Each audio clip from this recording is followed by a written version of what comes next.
Bien bonjour. Après une petite mésaventure où j'ai commencé à filmer sans enclencher le deuxième appareil photo, là c'est la bonne. Donc maintenant, bonjour. Donc on se retrouve dans une nouvelle vidéo où aujourd'hui je vais vous montrer comment on se sert d'une machine à coudre, comment elle est composée, comment on l'enfile. Donc je vais avoir une première caméra où je vais vous parler en face et une deuxième caméra qui va filmer mes mains avec la machine à coudre. Alors, aujourd'hui, la machine que je vais vous montrer, c'est une machine Silvercrest, donc de la marque Lidl. Moi, pour la petite histoire, ma toute première machine à coudre, avant, il faut pas dire, mais c'était celle à ma mère que j'empruntais, elle en a eu marre, donc du coup, elle m'en a acheté une. Et donc, ma première machine à coudre que ma maman a achetée, c'était la Silvercrest. Donc pour un usage de temps en temps, non intensif, c'est une machine à coudre qui convient très bien.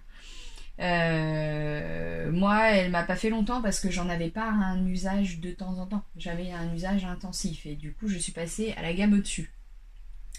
Donc ici c'est une machine mécanique.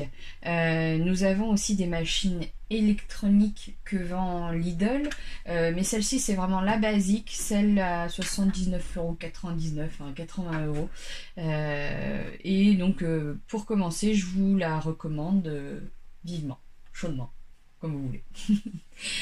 Donc je vais vous montrer déjà l'aspect général. Donc nous avons sur le côté un petit bouton marche-arrêt avec la prise sur le côté et vous avez à l'autre bout votre pédale et de l'autre côté vous avez la prise pour la brancher. Parce que c'est pas la machine de chez mamie où on fait avec la pédale. J'ai commencé aussi comme ça en y repensant toute petite avec mon sablier d'huile sur la machine de ma grand-mère. Enfin bon, bref. Alors, donc la pédale, bien sûr, elle va au pied. Et la machine, on la branche et on l'allume. Ça, là-dessus, je pense que vous gérez.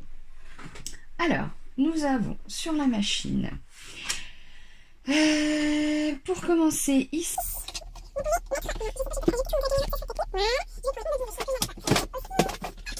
Ici, vous avez un porte-bobine. Ça, ce petit bitonio viendra caler votre bobine. Alors, je sais plus pourquoi, mais je pense que j'avais dû le lire quelque part. Faudrait que je regarde ma notice. C'est ce qui est très bien, lire la notice avant de commencer de s'en servir. Mais quand on tire le fil, il faut que votre fil il vienne du dessous et non du dessus. Voilà. Et on vient caler, hop, avec le bloc canette sur le bloc bobine. Donc chaque machine peut avoir un aspect différent, mais le principe est toujours le même au niveau de l'enfilage. Allez voir aussi votre notice si vraiment ça correspond pas du tout à la machine que je vous montre. Comme ça, ce sera mieux dirigé selon votre machine. Donc ici, une fois qu'on aura mis la bobine, nous avons des petits chiffres. Vous voyez, là, il y a le 2. Et ici, on a le 1. Donc pour l'enfilage du fil du dessus, on va suivre, on va mettre donc au 1, cling, on vient le coincer là ici, on vient le passer dedans, hop. Ensuite nous avons le 2 qui est ici, donc on le fait descendre dans le petit trou. Et ensuite, nous avons notre 3 qui est ici avec une flèche qui fait une boucle et qui remonte. Et ici, très important, il faut que ce que vous voyez qui ressort là, le petit crochet, il soit bien en haut. Alors, pour qu'il soit bien en haut, si toutefois il était comme ceci, non apparent, vous allez avec la molette sur le côté, jouer avec la molette pour que votre crochet soit sur le haut. Une fois que le crochet est sur le haut, on vient passer le fil derrière et hop, il vient se caler dans le crochet. On continue à faire suivre dans le petit trou et là je vais vous faire un zoom et vous montrer un peu plus près. Alors, ici là il y a un crochet, donc hop, et il vient faire un petit crochet sur l'arrière. ce qu'on va faire, c'est que notre fil, on va venir le passer derrière ce crochet. Hop. Donc ça peut ne pas être bien évident à faire du premier coup. Donc on n'hésite pas à s'aider du doigt, à venir tirer le fil en arrière pour clac, il vienne se caler dans le crochet. Donc là c'est bon, c'est calé derrière. Vous y verrez mieux là. Là. Je vais essayer de raccrocher. Voilà. Là on est pas mal, moi je dis. Alors. Donc, je vais reprendre une fois. Bon, si j'arrive déjà à enlever. Donc, vous avez passé votre fil derrière le crochet. Tac. Est-ce qu'il fait la mise au point sur ma main, le méchant, le vilain. Et ensuite, on vient passer dans le petit trou du chat qui se trouve en dessous. Donc, on n'hésite pas à recouper son fil. Si le fil est trop effiloché, vous allez galérer à passer. Une fois qu'il est passé dans le trou, hop là. Voilà, donc nous avons notre fil qui est passé dans le trou. Ensuite, il va nous falloir un fil qui va remonter du bas. Donc ce fil qui va remonter du bas, ici, il va se trouver. Donc on enlève la petite boîte où dedans il y a les autres pieds que propose la machine, des petits fils qu'il vous donne, mais moi je les utilise pas, avec des aiguilles de rechange, et je vous montrerai aussi qu'il existe plusieurs numéros d'aiguilles. Alors, tac, on enlève la petite boîte et ici on vient ouvrir le petit capot. Donc ici vous avez une petite tirette là, vous allez tirer sur la petite tirette et hop, vous allez avoir ça qui va venir dans votre main. Donc là, j'ai déjà, moi, ma canette dedans. Hop. Donc, il va nous falloir un fil du bas. Pour réaliser cette petite canette, je vais vous montrer comment faire en repassant avec la caméra sur le haut de notre machine. Donc ici, vous voyez, c'est à cet endroit-là que va se passer pour enfiler, enfin pour faire votre canette. Donc j'ai pas de canette vide, donc on va imaginer qu'elle est vide. Donc sur cette petite canette, donc il existe des canettes plastiques et des canettes en métallique. Donc surtout bien vous regardez sur votre manuel ou même déjà ils vous en mettent des petites canettes dans la pochette dans laquelle, qui se trouve dans votre machine quand vous l'achetez. Donc si elles sont en plastique, vous achetez des plastiques. Si elles sont métalliques, vous rachetez des métalliques. Surtout, c'est très important. Donc ici, c'est en plastique. Donc sur cette petite canette, vous allez voir, hop, ça veut bien faire la mise au point. J'ai pas la bonne lumière. Il y a un petit trou là. Ici, c'est même pas le trou. Ici. Et de l'autre côté, il y a aussi un trou. Alors, ce que vous allez faire, déjà, donc votre fil, vous allez le mettre sur votre porte-canette. Ici, vous avez un petit crochet qui se trouve ici. Donc, vous allez l'enfiler dans le crochet. Ensuite, ici, vous voyez, vous avez un petit modèle qui vous montre qu'il faut passer devant, faire le tour et derrière. Donc, on va faire pareil. On va passer devant et on va faire le tour, passer derrière. Donc là, ça y est, votre fil est passé pour faire votre canette. Et ensuite, dans le fameux petit trou de votre canette, vous allez passer votre fil. S'il est trop effiloché pour passer dans le petit trou, on le recoupe. Je crois que c'est ce que je vais faire. Voilà. Hop, on recoupe, on passe dans le petit trou. Ah, voilà. Et donc, là, sur votre canette, il y a un endroit où il y a une petite encoche, ici. Cette petite encoche, elle correspond au petit crochet. Ah, est-ce qu'il va bien vouloir? Si je fais un petit zoom. Donc, ici. Vous voyez, il y a un petit crochet ici. Donc l'encoche qui est au niveau de votre canette, elle va passer. Hop. Attendez, parce que je ne suis pas de ma main, je vois pas ce que je fais. Et hop, tac. Donc là, je fais un zigouigou avec mon fil. Hop là. Donc votre fil est passé, on le tire. Hop. Tac, on va repasser. Une fois que votre fil est passé, on vient décaler, clac, la canette sur la droite. Et là, ça dit à votre machine que vous allez faire une canette. Alors, sur cette machine-là, il est préconisé de descendre le pied quand on fait une canette. Alors, le pied, on le descend.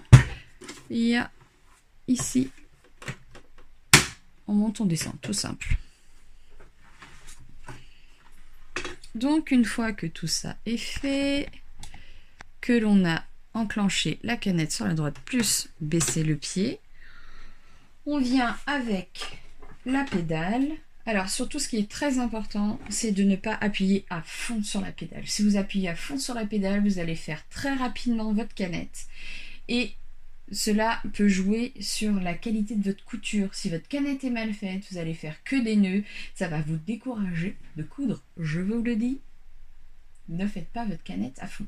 Donc avec cette machine à coudre, c'est pas évident de ne pas trop appuyer parce qu'elle part très très vite dans les tours. Donc vous jaugez. Au démarrage, vous essayez de faire petit à petit. Donc on lui fait faire. Et puis alors attendez, ce que j'ai fait tout à l'heure, je l'ai passé par le trou. Et le trou où est passé le fil, on va le mettre en haut. Je l'avais mis en bas. Comme ça. Hop, il va pas gêner. Tac. Hop. Donc là, notre fil, on le tient.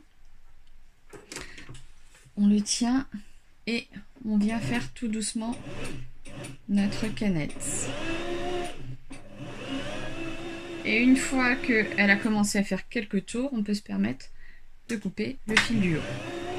Et ensuite, voilà, on fait notre canette. Une fois que la canette est faite, hop, donc votre canette, vous ne pourrez pas la faire plus loin que le petit éton en plastique là.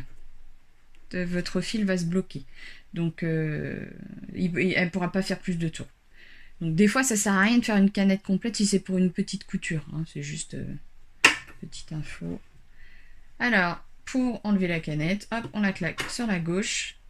On vient couper son fil. Et voilà, on a notre canette de fait. Ensuite, pour l'installer sur la machine, on va redescendre la caméra.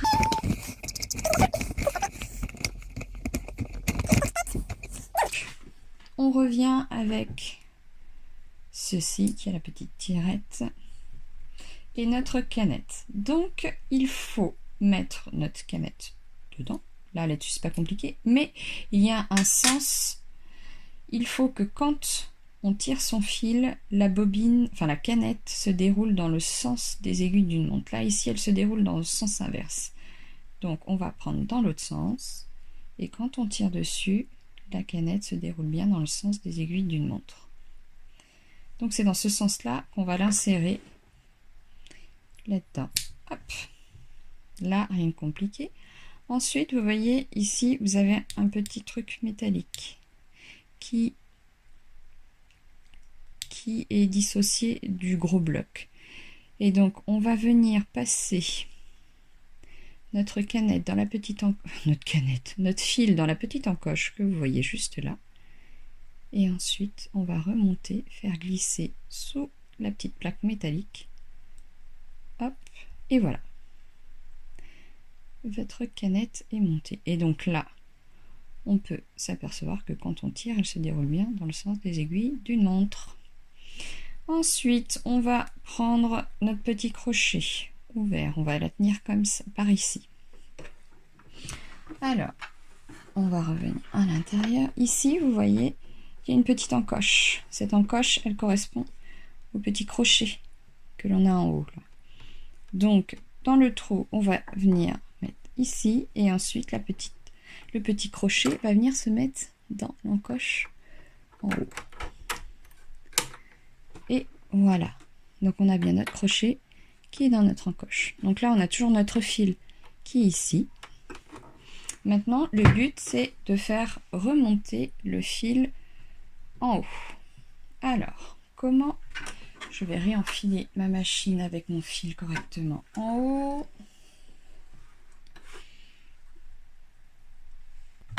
Alors moi j'ai perdu l'habitude d'enfiler à la main, enfin manuellement.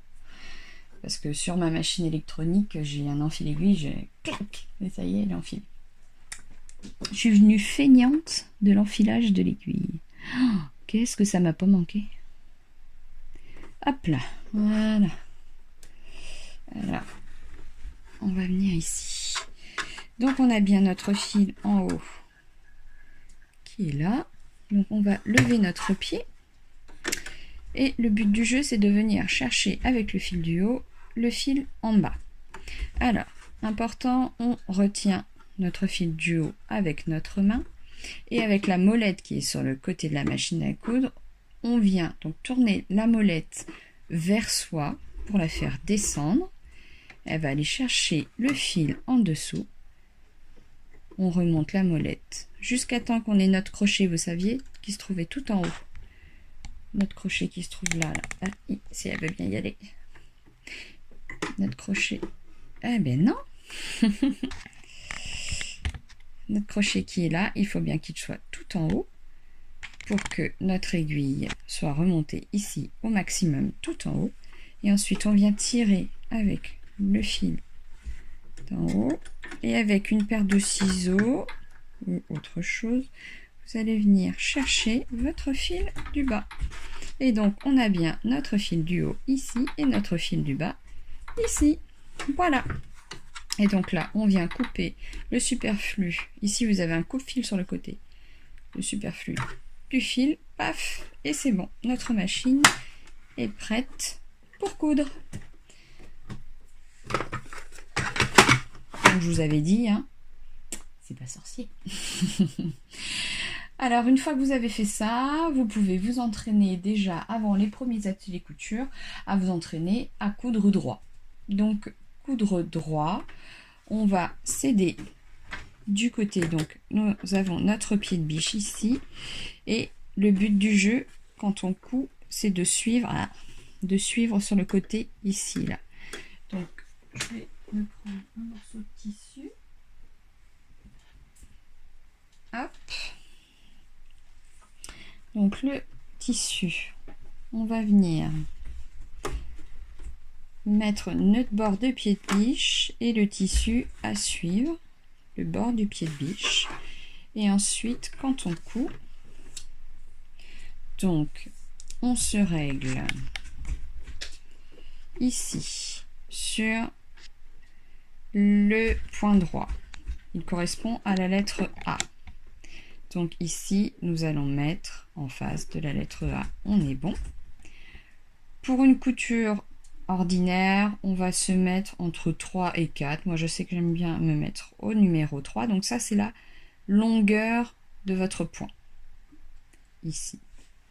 Et puis, bien sûr, la petite molette en haut sur le milieu pour que votre aiguille soit sur le milieu. Et ici, vous laissez en automatique. Ici, ce sera la largeur du point, par exemple, quand on... Non, même pas, je vous raconte des conneries. Ici, c'est pour la tension du fil. Donc ça, vous laissez sur automatique. Vous n'y touchez pas. Ici, sur le milieu, sur le petit point, le repère ici, pour que votre aiguille couse bien au milieu de votre pied de biche. Et votre pied de biche, je vais vous montrer. Hop, hop, hop, hop. Notre pied de biche a une petite encoche ici, pas sur tous, mais ça correspond souvent sur le milieu où l'aiguille va être posée. Oh, qu'est-ce que c'est moche en zoomé. Voilà. Donc notre aiguille tombe bien au milieu. Pardon. Hop. Et ce qu'on fait, donc on suit bien le bord du pied de biche. Et quand on commence une couture, on commence toujours par un point d'arrêt pour pas que notre fil se fasse la malle, se découse. Donc la marche arrière sur la machine à coudre, elle est ici. On a une marche arrière sur la machine à coudre. Alors, du coup, ce qu'on fait, c'est qu'on commence par faire 2-3 points en avant. Donc on appuie tout doucement, 2-3 points en avant. Une fois que nos 2-3 points sont faits, on enclenche la marche arrière. Donc on a juste à appuyer ici. On garde enfoncé et on fait nos 2-3 points en arrière. Et ensuite on continue notre marche avant. Et donc on essaye de bien garder le bord du tissu le long du bord du pied de biche. Donc c'est la machine qui emmène, ce n'est pas vous qui poussez ou retenez. La machine, elle gère toute seule. Si elle n'arrive pas à avancer votre tissu, c'est qu'il y a un souci. Là, quand la couture se passe correctement, on a juste à accompagner le tissu. Et quand on arrive à la fin de sa couture, on enclenche la marche arrière, 2-3 points en arrière, 2-3 points en avant, et c'est bon. Et quand on arrête une couture, quand on veut enlever son travail de dessous, on fait bien attention que notre crochet ici, il soit bien tout en haut, ce qui veut dire que notre aiguille est à son maximum en haut. On lève le pied de biche avec la manette derrière, on tire et on vient couper notre fil. Clac! Voilà! Et toujours, je ne vous ai pas montré tout à l'heure, toujours quand on commence une couture, votre fil il passe dessous le pied de biche et vous le tirez en arrière comme ça. Voilà. Je ne sais pas si j'étais bien claire dans mes explications, j'espère. Si vous avez la moindre question, vous n'hésitez pas, vous me demandez, vous laissez un petit commentaire sous la vidéo et je n'hésiterai pas à y répondre. En tout cas, je vous attends avec impatience au premier atelier couture. Je vous remettrai le lien sous la vidéo pour les réservations des ateliers. Sur ce, je vous souhaite une bonne journée et je vous dis à la prochaine. Ciao, ciao!